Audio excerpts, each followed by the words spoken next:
The spiritual meaning of feeling empty. There is a kind of emptiness that doesn't look dramatic from the outside. You still wake up. You still go where you're supposed to go. You still answer messages. You still do what needs to be done. And yet inside something feels missing. Not broken in a loud way. Not painful enough to explain. Just hollow. This message is for those who feel empty without knowing why. For those who can't point to a single reason, but know something inside no longer feels full. What you are feeling is real. Feeling empty does not mean you are weak. It does not mean you have failed, and it does not mean your faith is gone. Many people carry this emptiness quietly. They learn to function with it. They learn to smile through it. They learn to distract themselves from it. The world often praises those who keep going, those who stay productive, those who don't slow down. But the soul was never created to be constantly filled with noise, barrier, and expectation. Emptiness is often what happens when you've been strong for too long, without being honest about what you're carrying. The spiritual meaning behind emptiness. In Scripture, emptiness appears more often than we realize. Before renewal there is wilderness. Before clarity there is confusion. Before fullness there is often a season of lack. The Bible shows us that God frequently meets people, not in moments of abundance, but in moments of emptiness. The wilderness was not punishment.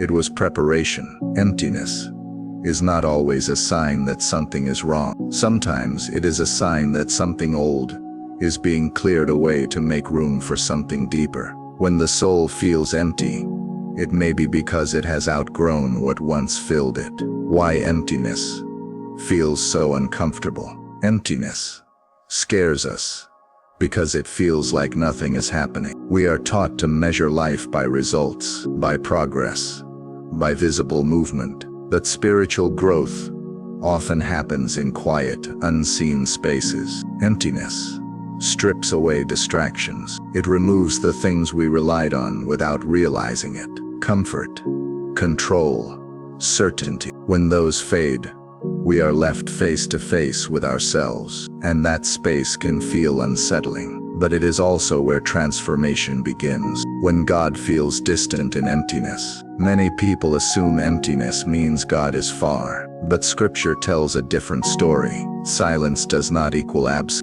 Distance is not always separation. There are seasons when God does not fill the space with noise or answers, because He is teaching the heart to rest without constant reassurance. Emptiness can be the place where faith shifts from feeling to trust. Not trust built on emotion, but trust built on presence. Even when you feel nothing, God remains close. What this season is asking of you, you do not need to fix the emptiness. You do not need to rush past it. Sometimes the most faithful thing you can do is to sit honestly with what you feel, to stop pretending you're full when you're not. Prayer in this season does not need to be eloquent. It does not need to be long. Sometimes it sounds like silence. Sometimes it sounds like a simple breath. Sometimes it is just staying present. God does not demand that you feel strong. He invites you to be real. Emptiness is not the end. If you are feeling empty right now, this is not a permanent state. It is a passage, a transition, a threshold. Many of the deepest renewals begin with a quiet sense of lack. What feels empty today may soon be filled with clarity, peace, and purpose in ways you cannot yet imagine. Not because you forced it, but because you allowed space for it. Closing reflection. If your heart feels empty, you are not broken. You are not abandoned. You are in a sacred pause. And even here, especially here, you are being held. The emptiness is not proof that God is gone. It may be proof that He is closer than ever, working beneath the surface, where growth begins.